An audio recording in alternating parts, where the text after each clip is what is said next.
लगातार कहा जा रहा है कि मुस्लिम लोगों को ही मुद्दा बनाया जा रहा है, उन्हीं को टारगेट किया जा रहा है। मंदिरों के पास, मठों के पास भी काफी संपत्ति है, काफी प्रॉपर्टियां, उनकी जांच कभी नहीं हुई। आप इसका उल्टा कर दीजिए, मुसलमानों को मुद्दा नहीं बनाया जा रहा है, मुसलमान बीजेपी और आरएसएस को मुद्दा बना रहे हैं अपनी कमियों को छुपाने के लिए। ये राष्ट्रीय अध्यक्ष कारी अबरार जमाल हमारे साथ हैं। बात करेंगे जिस तरह से वक्फ बिल संशोधन राज्यसभा लोकसभा में पास हो गया है और उस पर मोहर भी लग गई है, मुस्लिम समुदाय के लोग लगातार उसका विरोध कर रहे हैं। अबरार साहब, बहुत बहुत स्वागत है आपका न्यूज इंडिया 11 पर। बहुत शुक्रिया आपका। जिस तरह से राज्यसभा में लोकसभा में बिल पेश किया गया था वक्फ संशोधन, अब उस पर मोहर भी लग गई है और कानून लागू भी हो गया है, लेकिन देखा जा रहा है मुस्लिम समुदाय के जो लोग हैं लगातार विरोध प्रदर्शन कर रहे हैं। क्या मानते हैं, क्यों नाराजगी है मुस्लिमों की? देखिए, मैंने पहले भी कहा था कि जो लोग वक्फ बिल का विरोध कर रहे हैं, दर हकीकत वो मुसलमानों की तरक्की का विरोध कर रहे हैं, वो मुस्लिम समाज के वेलफेयर का विरोध कर रहे हैं। वो लोग नहीं चाहते कि मुसलमान तरक्की करते हुए आगे बढ़े, क्योंकि अगर वो लोग चाहते तो उन्हीं लोगों की तो सरकार 60-70 साल तक इस देश में रही है। अगर उन लोगों की इस तरह की मंशा होती तो यकीनन मुसलमान आज तरक्की की राह पर होता। लेकिन मुस्लिम समाज के छोटे छोटे बच्चे चाय की दुकानों पर काम कर रहे हैं, सड़कों पर भीख मांग रहे हैं। हालात ये है कि वक्फ बोर्ड का किसी प्रदेश में आज तक कोई यूनिवर्सिटी नहीं, कोई कॉलेज नहीं, कोई हॉस्पिटल नहीं, कोई अनाथ विद्यालय नहीं, कोई यतीम खाना नहीं, कुछ नहीं वक्फ बोर्ड ने आज तक काम किया। तो जाहिर सी बात है, ये तो होना ही था। रब्बुल आलमीन फरमाते हैं, अल्लाह ताला ने कहा है कि जब आप काम नहीं करोगे तो आप लोगों को हटा करके दूसरे लोगों को लाया जाएगा। क्योंकि अल्लाह ताला तो किसी से भी काम ले सकता है। हो सकता है अल्लाह ताला ने मुस्लिम समाज के वेलफेयर के लिए नरेंद्र मोदी जी को चुन लिया हो, इस सरकार को चुन लिया हो, तो इसमें परेशान होने की जरूरत नहीं है। निश्चित रूप से इस बिल के आने के बाद मुसलमानों की यकीनन तरक्की होगी, मुस्लिम समाज का वेलफेयर होगा। ये बिल मुसलमानों के हित में है। आप समर्थन करते हैं इस बिल का? बिल्कुल समर्थन करता हूं। सब लोग जो राष्ट्रवादी मुसलमान हैं, जो मुसलमानों की तरक्की चाहते हैं, वो सब लोग इसका समर्थन कर रहे हैं। इस बिल का सिर्फ और सिर्फ वो मुसलमान विरोध कर रहे हैं जो खुद वक्फ बोर्ड की संपत्ति पर कब्जा किए बैठे हैं, वरना सब लोग इसके समर्थन में हैं। लगातार हम भी देख रहे हैं सोशल मीडिया के माध्यम से, बड़े बड़े मौलाना हैं, उलेमा हैं, वो कह रहे हैं कि जो आरएसएस के लोग हैं वही लोग सिर्फ इस बिल का मुस्लिम जो लोग हैं वो समर्थन कर रहे हैं, अन्यथा ये बिल जो है मुस्लिम लोगों का विरोधी है। कब्रिस्तान छिन जाएंगे, मजार छिन जाएंगे, सरकार जो है उन पर अपना कब्जा कर लेगी, इस तरह की बयानबाजी सामने आ रही है। देखिए, एक मुसलमान का काम झूठ बोलना नहीं हो सकता है। अल्लाह के नबी ने कहा है, मेरा उम्मती सब काम कर सकता है लेकिन झूठ नहीं बोल सकता है, धोखा नहीं दे सकता है। और ये मुसलमान दोनों काम कर रहे हैं, झूठ भी बोल रहे हैं, धोखा भी दे रहे हैं कौम को। कहाँ लिखा है वक्फ बिल के अंदर के वक्फ बिल पास होने पर मुसलमानों की दरगाह चली जाएगी, कब्रिस्तान छीन जाएंगे? ये झूठी तो है, ये कौम को धोखा ही तो है। तो यकीनन इनको रब्बुल आलमीन भी माफ नहीं करेगा। ये लोग हमेशा से इफ्तार और खजूर में बिके रहे, और हम लोगों से कहते हैं कि आप जो है आरएसएस के साथ मिलकर के समर्थन कर रहे हो। इसका क्या मतलब हुआ? इसका मतलब ये हुआ कि अगर आप हक बात कहोगे तो आप आरएसएस के कहलाओगे, अगर आप सच बात कहोगे तो आप आरएसएस का कहलाओगे। इसका मतलब आपने भी मान लिया कि हक बात और सच बात सिर्फ आरएसएस ही कर सकती है, आपने भी मान लिया है। अच्छा, लगातार बताया जा रहा है कि जिस तरह से वक्फ बिल आया है उसके बाद कहीं ना कहीं जो मुस्लिम समुदाय के लोगों में विरोध तो है ही, मौलाना ये कह रहे हैं कि लगातार इसका विरोध करिए क्योंकि आपकी जो जमीनें हैं वो अब हड़प होनी शुरू हो जाएंगी, सरकार उन पर अपना कब्जा कर लेंगी। ऐसा कुछ भी नहीं है। जो लोग वक्फ बिल का विरोध कर रहे हैं उसमें कौन लोग हैं? जमीयत उलमा हिंद है, मुस्लिम पर्सनल लॉ बोर्ड है, समाजवादी पार्टी है, असदुद्दीन ओवैसी है। इन सब का रिकॉर्ड आप उठाकर देख लीजिए। क्या हैदराबाद की मदीना मार्केट पे असदुद्दीन ओवैसी के लोगों का कब्जा नहीं है क्या? क्या जामा मस्जिद की कुछ दुकानों पर समाजवादी पार्टी के एक नेता का कब्जा नहीं है क्या? क्या मौलाना अरशद मदनी के बेटे हबीबुल्लाह मदनी के ऊपर 2-3 एफआईआर दर्ज नहीं हुई है क्या? तो इन लोगों पर, इन चीजों पर आप नजर डालोगे तो आपको पता चलेगा कि वक्फ बिल का विरोध क्यों हो रहा है, इसका विरोध करने वाले कौन लोग हैं, उनका चेहरा कैसा है। उनका चेहरा यकीनन बेनकाब होना चाहिए, और हो रहा है। आपने भी असदुद्दीन ओवैसी की बात की है, वहीं देवबंद के जो मदनी साहब हैं, ये सब लोग सुप्रीम कोर्ट जा रहे हैं इस बिल के खिलाफ, कैसे देखें? सुप्रीम कोर्ट के दरवाजे खुले हैं। सुप्रीम कोर्ट में तो कोई भी जा सकता है, आप भी जा सकते हैं, सब लोग जा सकते हैं। लेकिन सुप्रीम कोर्ट भी तो हमारे देश का सबसे बड़ा न्यायालय है। वो भी समझते हैं सब लोग इस चीज को कि यकीनन मुसलमानों के हित में ये बिल है, तो अब मुसलमानों की तरक्की होगी।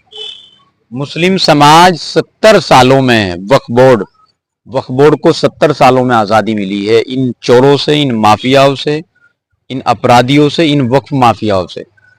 अच्छा, बताया जा रहा है कि जो संशोधन किया गया है उसमें 22 लोगों की जो है टीम गठित की गई है, जिसमें 10 लोग मुस्लिम समुदाय के हैं और 12 अन्य समुदाय के लोग हैं। तो मुस्लिम समुदाय के जो लोग हैं, मौलाना है, उनका विरोध यही है कि अन्य समुदाय के लोगों को इसमें क्यों ऐड किया जा रहा है। अगर अन्य समुदाय के लोगों को वक्फ में ऐड किया जा रहा है तो राम मंदिर कमेटी में भी उन लोगों को, मुस्लिम लोगों को ऐड किया जाए, जब एक कानून माना जाए। देखिए, राम मंदिर की कमेटी में किसी मुस्लिम को इसलिए नहीं रखा जा सकता क्योंकि मंदिर में पूजा होती है और पूजा के लिए कुरान मना करता है। तो जब आपको अगर राम मंदिर की कमेटी में रखा जाएगा, क्या पूजा करेगा? जो लोग इस बात को कह रहे हैं कि हमें राम मंदिर की कमेटी में रखा जाए, चलो राम मंदिर की कमेटी में अगर आपको रख लिया जाए, क्या आप मंदिर में पूजा कर सकते हो? जब कुरान में लिखा है कि आप पूजा नहीं कर सकते हो। दूसरा इसका जवाब ये कि देखिए, वक्फ बोर्ड की जो इनकम है वो मज़ारों से है, और मज़ारों पर सबसे ज्यादा चढ़ावा चढ़ाने वाले हमारे हिंदू समाज के लोग हैं। आपने तो राम मंदिर में चंदा दिया नहीं, तो आप कैसे हकदार हुए राम मंदिर की कमेटी में सदस्य बनने के लिए? लेकिन हाँ, हिंदू समाज हकदार इसलिए क्योंकि हिंदू समाज वक्फ बोर्ड के मज़ारों पर चंदा दे रहा है, चढ़ावा चढ़ा रहा है, इसलिए बनना चाहिए। जैसे आपने अभी कहा कि राम मंदिर में मुस्लिम लोगों को इसलिए नहीं रखा जा सकता कि वे वहां पर पूजा नहीं कर सकते, तो क्या हिंदू लोगों को जो इसमें वक्फ बोर्ड में रखा गया है, तो क्या हिंदू लोग मज़ारों पर जाएंगे और मस्जिदों में जाकर दुआ करेंगे, या इस तरीके का? वो चढ़ावा चढ़ाते हैं ना, वो तो पहले से आस्था रखे हुए हैं। पहले से सब लोग, सब हिंदू समाज के लोग मज़ारों पर चढ़ावा चढ़ाते हैं। आप देख लीजिए, अजमेर चले जाइए, आप जो है सरन शरीफ चले जाइए, सॉरी, आप यहाँ कलियर शरीफ चले जाइए, किसी मज़ार पर आप चले जाइए, हिंदू समाज के लोग अच्छी तादाद में वहां चढ़ावा चढ़ाते हैं। उसी पैसे से वक्फ बोर्ड चलता है, तो उसमें उन लोगों का बराबर का अधिकार है। और अगर इस्लाम की रूह से भी हम लोग देखें तो कुरान कहता है रब्बुल आलमीन, कि अल्लाह पूरे आलम का रब है, और ये जो माल है ये अल्लाह का ही तो है, अल्लाह की संपत्ति तो है। खुद वो लोग कहते हैं तो अल्लाह की संपत्ति पर सचिन का भी अधिकार है, अबरार का भी अधिकार है, समीर का भी अधिकार है, अंकित का भी अधिकार है। अल्लाह की संपत्ति तो पूरे आलम के लिए है ना, और आलम में ये लोग भी आते हैं। अच्छा, एक सवाल और उठ रहा है, जिस तरह से वक्फ की संपत्तियों पर सवाल खड़े किए गए, ए, अब लगातार कहा जा रहा है कि जो मंदिरों की संपत्ति है उन पर। सवाल पूरा होने दीजिए। अगर किसी व्यक्ति ने कोई संपत्ति अल्लाह के लिए वक्फ कर दी, अब वो अल्लाह की संपत्ति हो गई, उस पर किसी व्यक्ति का कोई अधिकार नहीं है। उस पर मुसलमानों का भी उतना ही अधिकार है और अंकित का भी उतना ही अधिकार है। तो संपत्ति सबके लिए, और अगर उस संपत्ति के को वेलफेयर इस्तेमाल करने के लिए अगर अंकित को रखा जा रहा है तो परेशानी क्या है? क्या परेशानी है? आपका तो कोई अधिकार नहीं है ना विशेष उस पर, पूरे समाज का है, पूरे आलम का है, तो सबके लिए इस्तेमाल होनी चाहिए। लगातार कहा जा रहा है कि मुस्लिम लोगों को ही मुद्दा बनाया जा रहा है, उन्हीं को टारगेट किया जा रहा है। मंदिरों के पास, मठों के पास भी काफी संपत्ति है, काफी प्रॉपर्टी है, उनकी जांच कभी नहीं हुई। आप इसका उल्टा कर दीजिए, मुसलमानों को मुद्दा नहीं बनाया जा रहा है, मुसलमान बीजेपी और आरएसएस को मुद्दा बना रहे हैं अपनी कमियों को छुपाने के लिए। क्या 2013 में संशोधन नहीं हुआ? क्या उससे पहले संशोधन नहीं हुआ? क्या उस वक्त विरोध क्यों नहीं हुआ? अभी विरोध सिर्फ इसलिए हो रहा है कि अल्लाह ने मुस्लिम समाज के वेलफेयर के लिए, मुस्लिम समाज की तरक्की के लिए नरेंद्र मोदी जी को चुन लिया है, इस सरकार को चुन लिया है, और वो किसी से भी काम ले सकता है। उसने काबे की हिफाजत कराने के लिए अबाबिल के लश्कर से काम लिया था। कुछ लोगों का बयान आ रहा है कि 2027 में जैसे ही सरकार बदलेगी तो ये जो जितने भी संशोधन किए जा रहे हैं उनको बदल दिया जाएगा, क्या मान? हो सकता है वो वक्फ बोर्ड की पूरी संपत्ति का सारा पैसा लगा करके सफाई को अच्छा बनाने के लिए उसके लिए काम करें। जितना ध्यान समाजवादी पार्टी की सरकार ने सफाई पर दिया है, अगर इतना ध्यान आज मुस्लिम समाज के छोटे छोटे बच्चे चाय की दुकानों पर कप नहीं धो रहे होते, बर्तन नहीं मांज रहे होते, ये सब इन्हीं लोगों की देन है। इन लोगों ने सोचा समझा है हमेशा कि यकीनन अगर मुसलमान तरक्की करेगा, पढ़े लिखेगा, तो ये सवाल करेगा कल। अब मुसलमान तरक्की कर रहा है, देखो सवाल कर रहा है ना। अब इन लोगों का ढोंग चलने वाला नहीं है। इफ्तार खुजूर नहीं चाहिए मुसलमानों को, इतनी बड़ी संपत्ति होने के बावजूद। अडानी अंबानी का जो किला है वो वक्फ की संपत्ति पे बना है, उसी को लेकर ये जो है संशोधन लाया गया है नरेंद्र मोदी के द्वारा। लोग कह रहे हैं उसी को जो है कहीं ना कहीं फायदा पहुंचाने के लिए इसको लाया गया है। क्या मानते हैं? ऐसा मैंने कहीं लिखा देखा नहीं, ना पढ़ा है। मैं भी जेपीसी में गया था अपना पक्ष रखने के लिए, ऐसा कुछ मुझे देखने को मिला नहीं। अगर मिलता तो मैं जरूर आपके सवाल का जवाब देता। आप समर्थन करते हैं? बिल्कुल करता हूं, शुरू से कर रहा हूं, करता रहूंगा। ये वक्फ बिल मुसलमानों के हित में है।